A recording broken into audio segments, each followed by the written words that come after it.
우리가 살아가는 인생의 연약함과 한계가 있다면 자기가 뭔가를 하면서도 그게 무슨 일을 하고 있는 것인지를 알지 못할 때가 많다는 것입니다.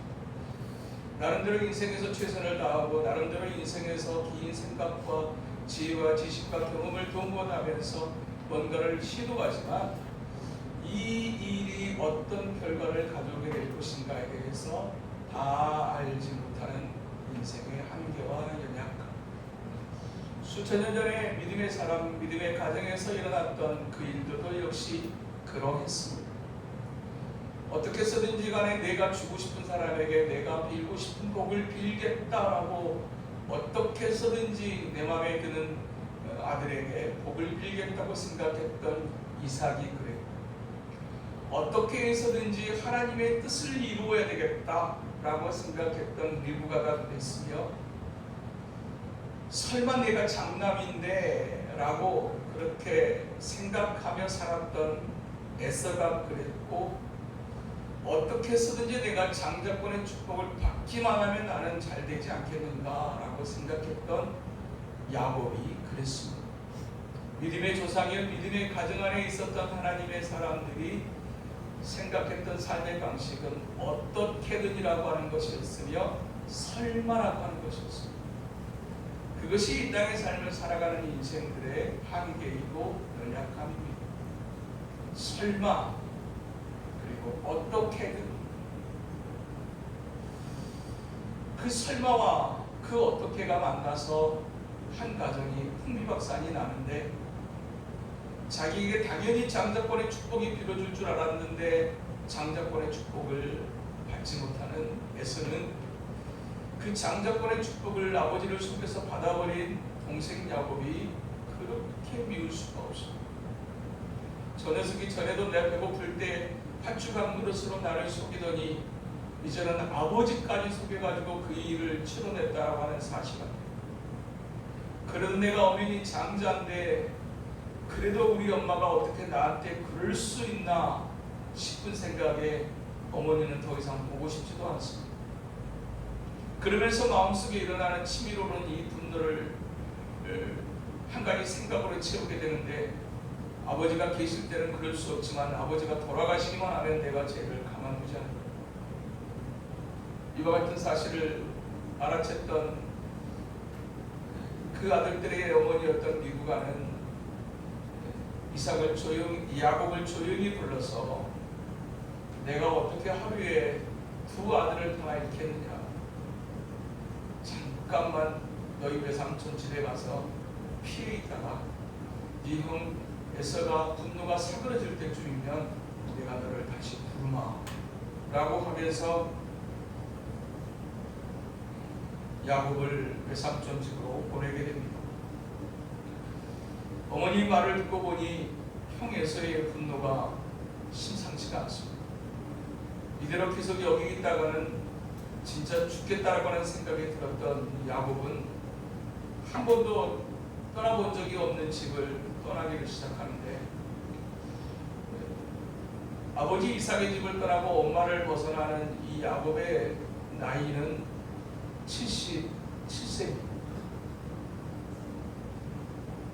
어린 야곱이 떠난 것이 아니라 77세의 할아버지가 한 번도 떠나본 적이 없는 집을 떠나는 것입니다.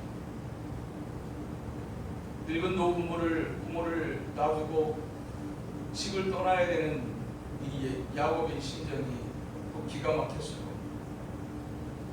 오늘 보면 10절에 보니 브엘세바에서 하란으로 향하여 갔다고 그랬습니다. 여기에서의 브엘세바에서 하란까지, 외삼촌집 하란까지의 거리가 약 800km 정도가 되어집니다. 그렇게 정신없이 살겠다고 도망을 칩니다. 그리고 도망을 친 지 며칠이 지난 어느 날 한 곳에 머무르게 되는데, 오늘 보면 19절에 보니 그곳 이름이 루스였다고 얘기합니다. 브엘세바에서 루스까지의 거리가 약 85km에서 100km 정도 되어지니 그날 도망치던 첫날 밤이 아니고 며칠 정도를 정신없이 도망치다가 어느 날 한 곳에 머물렀는데 그곳이 루스였습니다. 거기에서 이 밤이 깊어가 날이 저물어가게 되는 때 야곱은 11절에 보니까 한 곳에 이르러서는 해가 진지라 거기서 유숙하려고 그곳에 함도를 가져다가 베개로 삼았다라고 말합니다. 여기서 유숙하다라고 하는 이 단어는 그냥 어떤 한 집을 찾아가서 어떤 한 장소에 만나서 그냥 오늘은 여기서 머물러야 되겠다라고 하는 이런 어떤 머무름이 아니라 가다가 지쳐서 쓰러지듯이 누워있는 것, 이게 바로 오늘 본문의 유숙이라고 하는 단어이거든요. 그냥 정신없이 집을 뛰쳐나와서 정신없이 방향만 잡고 외삼촌 한 번도 가본 적이 없는 집, 외삼촌 집을 하란을 향해서 정처없이 길을 떠나가는데 뒤에서 형이 쫓아올지도 모른다고 하는 불안감, 그 불안감 속에 얼마를 뛰었을지 모르겠고, 그렇게 몇 날 며칠을 뛰다가 이제 한 날 해가 저무는데 그냥 거기서 지쳐서 쓰러지듯이 그냥 거기 머무르는 겁니다. 그 당시 일반적인 나그네들은 이렇게 하지 않습니다. 그냥 아무데나 그냥 누워가지고 아무데나 그냥 베개 피고 자거나 그럴 수가 없습니다. 왜냐하면 팔레스타인 지역의 저녁은 굉장히 춥기 때문입니다. 출애굽한 이스라엘 백성들이 이제 광야를 행진하게 될 때 하나님께서 이스라엘 백성들에게 낮에는 구름 기둥으로 밤에는 불기둥으로 이스라엘 백성들을 덮으시고 인도하셨습니다. 낮에는 정말로 뜨거운 장렬하는 태양빛에 정상적인 행진이 불가능할 정도로 어려웠기에 구름 기둥이 필요했었고, 또 밤에는 정말 살갗을 내는 아주 굉장히 추운 그런 기온으로 인해서 이스라엘 백성들이 밤에 그 불기둥의 은혜가 없으면 그 광야에서 그 많은 사람들이 머무를 수가 없습니다. 그런 어떤 구름기둥과 불기둥이라고 하는 하나님의 보호하심과 하나님이 이제 인도하심이 없이는 불가능한 이 광야와 같은 것. 그래서 나그네들은 그냥 지나가다가 그냥 오늘 여기서 머물까 하면서 그냥 자리를 펼 수가 없습니다. 진해와 정갈 같은 독충들이 많을 뿐만 아니라 밤에 그 이제 깊은 추위와 그리고 굉장히 빈번하는 강도들의 습격이 있기 때문에 나그네들은 그렇게 아무데나 자리를 펴지 않습니다. 해가 질 때쯤 되어지게 되면 가까운 마을을 찾게 되고, 가까운 마을에서 유숙할 수 있는 곳, 머물러 잡 수 있는 곳을 반드시 확보한 다음에 그곳에 머무는 것이 일반적인 나그네들의 모습입니다.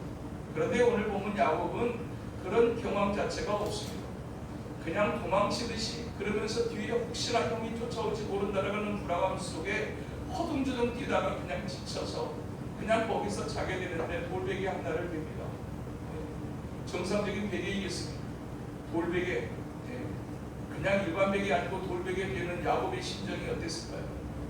그냥 좋은 날에 밤하늘, 좋은 날에 야외에 나와서 쳐다보는 하늘은 정말로 많은 이제 별을 보게 되고, 또 거기서 또 그 밤에 바라보는 그 밤은 굉장히 낭만적일 수 있지만, 사실은 오늘 본문에 이 루스 땅에서 머물러 있는 이 야곱의 밤하늘은 사실은 칠흑같이 어두운 밤입니다.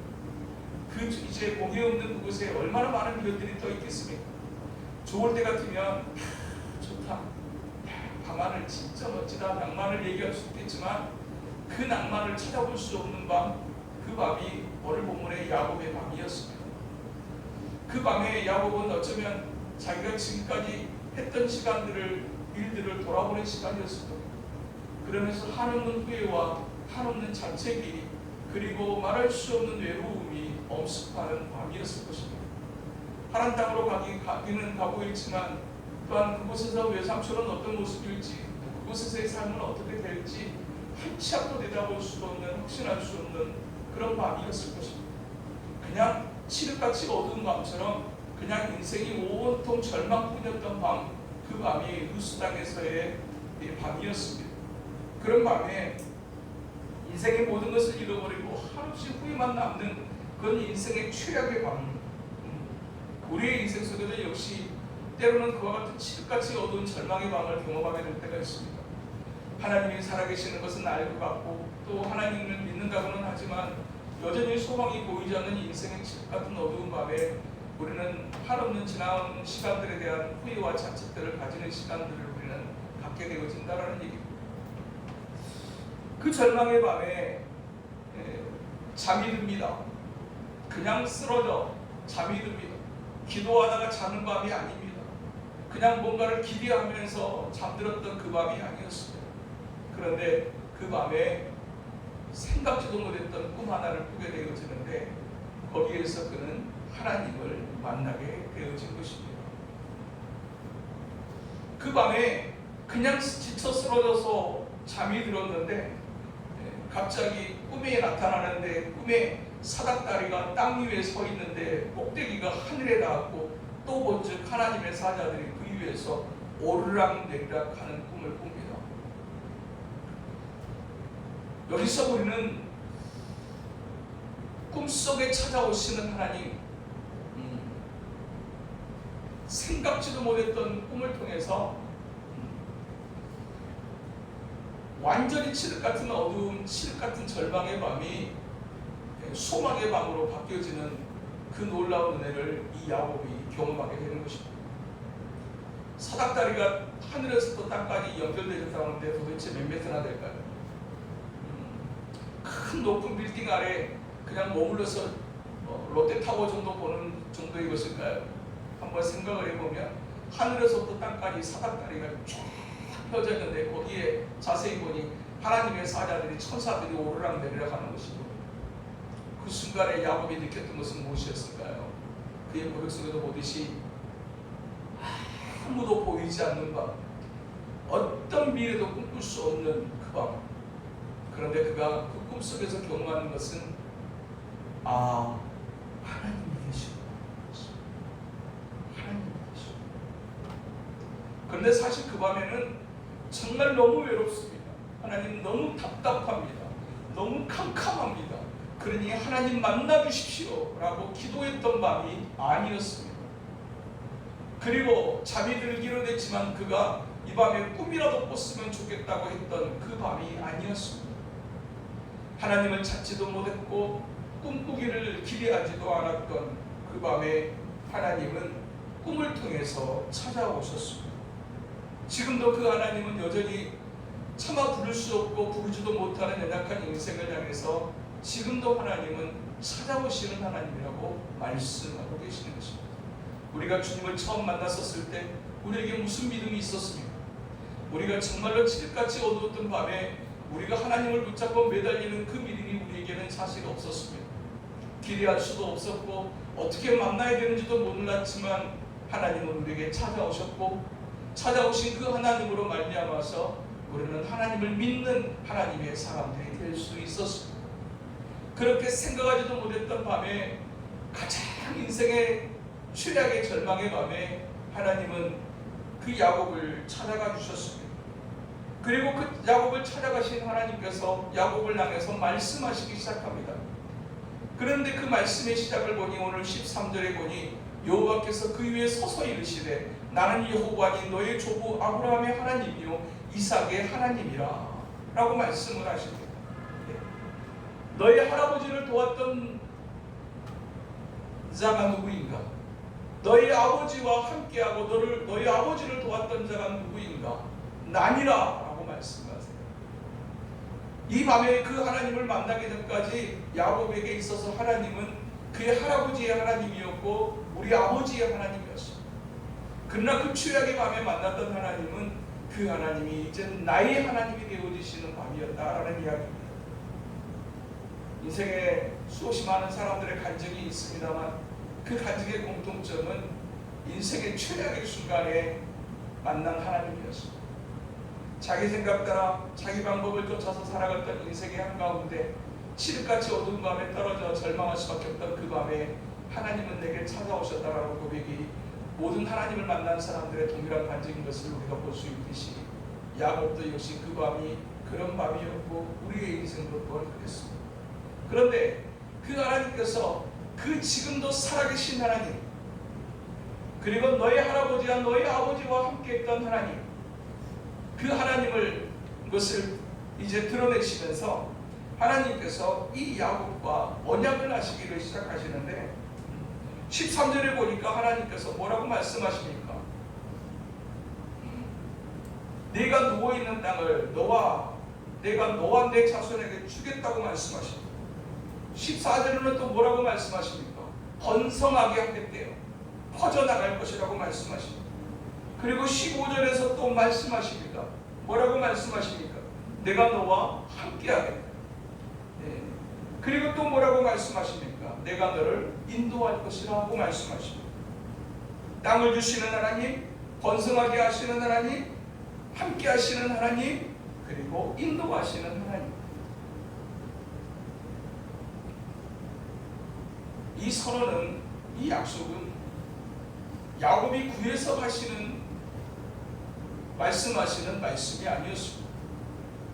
일방적인 선언이었다는 얘기입니다. 구한 적도 없습니다. 꿈꾸게 해달라고 말한 적도 없습니다. 그리고 이렇게 해주시면 좋겠습니다라고 또한 말하지도 못합니다. 왜요? 잘한 게 없으니까. 잘한 게 없어요. 그냥 형 속이고 아버지 속이고 자기 욕심 채운 것밖에는 자기가 할 일이 없는 것을 누구보다도 잘 아는 야곱입니다. 하나님이 모르셨을 리 없습니다. 야, 너 인생 왜 그렇게 사니? 싶은 한숨이 어쩌면 야곱의 모습을 보면서 한숨이 어쩌면 하나님이 절로 나오지 않으셨을까? 우리가 찾아가도 아무나 찾아가지 않지 않습니까? 이쁜 사람 찾아가고 괜찮은 사람 찾아가고 못난 놈 안 찾아갑니다. 보기 싫은 사람 안 찾아갑니다. 하는 짓이 별 볼 일 없는 사람 안 찾아갑니다. 그런데 야곱은 정말로 별 볼 일이 없어 보입니다. 차라리 형에서는 그냥 멋지기라도 하고 힘이라도 있고 능력이라도 있지만 이 야곱은 그것조차도 없어 보입니다. 그런데 찾아가십니다.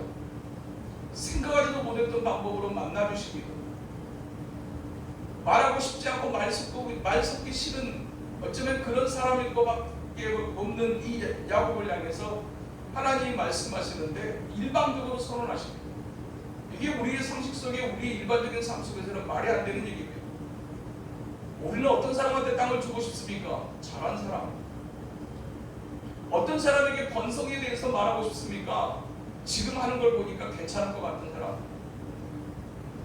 어떤 사람과 함께하고 싶습니까? 자기 마음에 드는 사람. 어떤 사람을 향해서 내가 너를 인도하겠다고 우리는 약속합니까?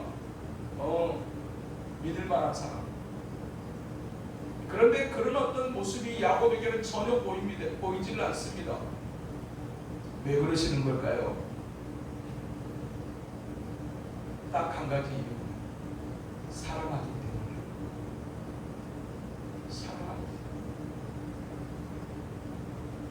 사랑에 빠지면, 사랑을 하게 되게 되면 나도 모르게 나오는 한 가지가 있는데 그게 뭐냐면 약속이라고 하는 것입니다. 내가 당신 손에 무한한 걸 안 챙겨줄게. 여자가 그렇게 해달라고 요구해서 그 약속을 하는 남자가 있습니까? 근데 내가 절대로 이렇게 안 할게. 이 약속을 왜 하는 겁니까? 사랑합니다. 사랑합니다. 얘가 태어났는데 부모가 하는 일이 뭘까요? 결심하는 일입니다. 결심하는 일. 여러분도 아이를 낳아보셨겠지만 아이가 태어나면 부모는 결심을 합니다. 책임감을 느낍니다. 그리고 이 아이 위해서 내가 모든 것을 다 해야 되겠다라고 하는 그 아이가 구했습니까? 태어났으니까 책임지세요. 그랬습니까? 그냥 그 아이는 태어났을 뿐이에요. 그런데 그 아이를 바라보는 부모는 결심을 해요. 그리고 약속을 해요. 왜 그렇습니까? 사랑하기 때문에. 예쁜 거 하나 없는데, 잘한 거 하나 없는데 야곱을 향해서 약속하시는 그 하나님은 사랑의 하나님이시고, 오늘 또 우리를 향해서 약속하시는 하나님은 왜 그러시는 걸까요? 우리가 뭘 잘했기 때문에 그러실까요? 사랑하기 때문에. 야곱을 향한 이 사랑은 지금도 나를 향하고 계시고, 야곱을 향해서 나타나시는 이 하나님은 지금도 나를 향해 나타나시는 하나님이시고, 야곱을 향해서 말씀하시는 하나님은 지금도 이 시간 우리를 향해서 말씀하시는 하나님이신 줄로 믿습니다. 그 밤에 야곱은 그렇게 하나님을 만납니다. 할아버지의 하나님인 줄 알았는데 나의 하나님이시기도 하시고, 아버지 어머니의 하나님이신 줄 알았는데 나의 하나님이시기도 하시고, 그렇게 하나님의 일방적인 약속을 들었던 야곱이 반응을 보이는데, 이 야곱의 반응 속에서 하나님의 사람들은 하나님을 만날 때 어떤 일이 일어나게 되는지에 대한 교훈을 우리가 받게 되는데, 첫 번째로 하나님을 만난 사람에게 일어나는 첫 번째 변화 하나가 있다면 그것은 고백이 달라지는 것입니다. 고백이 달라집니다. 16절에 그의 고백이 이렇게 기록되어집니다. 야곱이 잠이 깨어 이르되 여호와께서 과연 여기 계시거늘 내가 알지 못하였도다. 그 칠흑같이 어두운 밤에 하나님이 나와 함께 계시다는 사실을 야곱은 몰랐습니다. 그런데 그 밤에 생각지도 못했던 방법으로 나타나신 그 하나님께서 하시는 말씀을 듣고 하나님을 만나게 되게 되면서 그의 고백이 달라졌어요. 과연 하나님이 여기 계십니까? 하나님을 만난 사람들은 어떻게 할 수 있을까요? 교회를 오래 다녔다, 몇 년 다녔다, 이것을 통해서 하나님을 만났다고 우리가 생각할 수 있지만, 진정으로 하나님을 만나는 사람들을 확인하는 방법은 그의 고백을 보면 합니다. 하나님을 만난 사람들의 고백은 다릅니다. 하나님이 여기 계십니다. 하나님이 나와 함께 계십니다. 입술의 변화가 언어의 고백이 달라지게 될 수밖에 없다는 얘기입니다. 두 번째 그의 반응이 무엇이었습니까? 17절에 보니까 그가 이렇게 고백합니다. 이에 두려워하여 이르되 두렵도다 이곳이요. 하나님을 만나는 사람에게 만났던 야곱에게 일어난 첫 번째 감정이 두려움이었습니다. 이것을 우리는 무서움이라고 하는 단어로 표현하지 않습니다. 이 두려움은 경외함입니다. 하나님을 공경하고 두려워할 줄 아는 마음. 이게 하나님의 사람들에게, 하나님을 만난 사람들에게, 하나님을 제대로 믿는 사람들에게 일어나는 감정적 현상이 경외함입니다.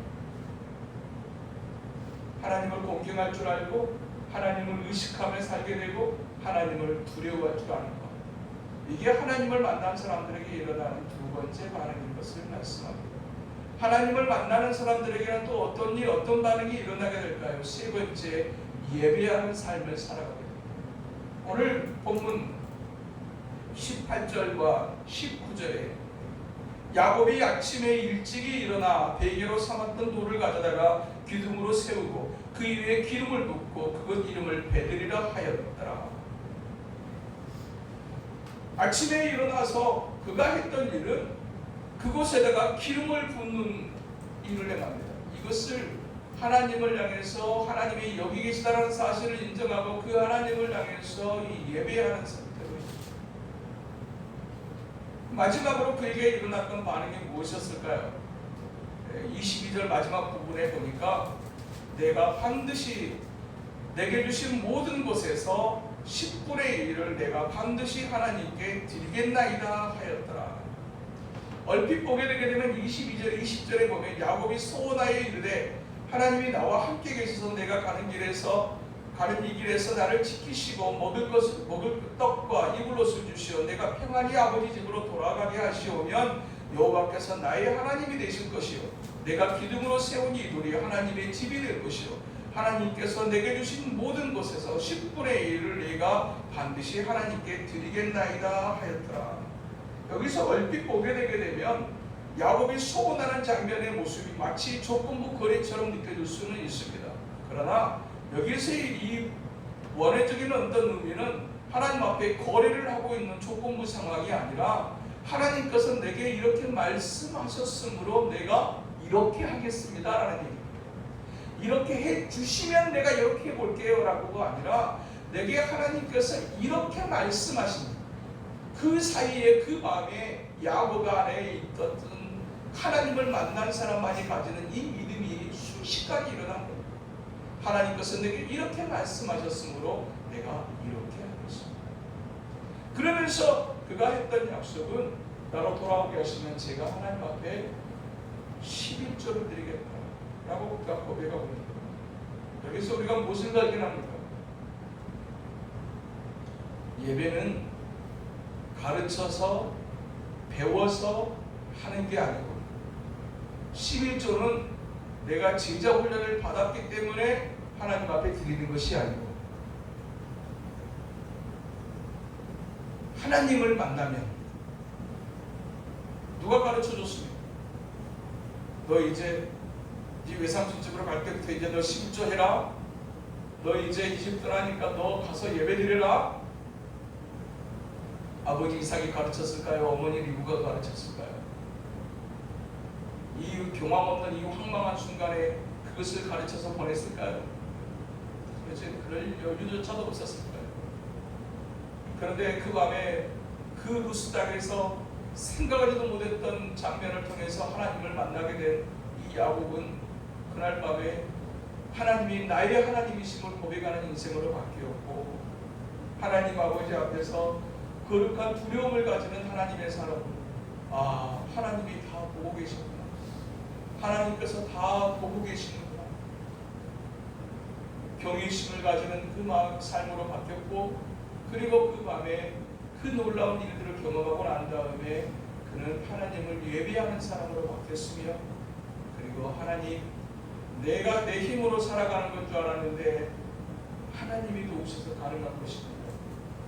그 인정하는 내가 수고해서 얻은 것 같지만 하나님이 도와주셔서 가능했습니다라고 하는 이 인정하는 믿음이 11조로 등장하고 10조로 고백되어지고 있는 것을 우리가 보게 되어지는 것입니다.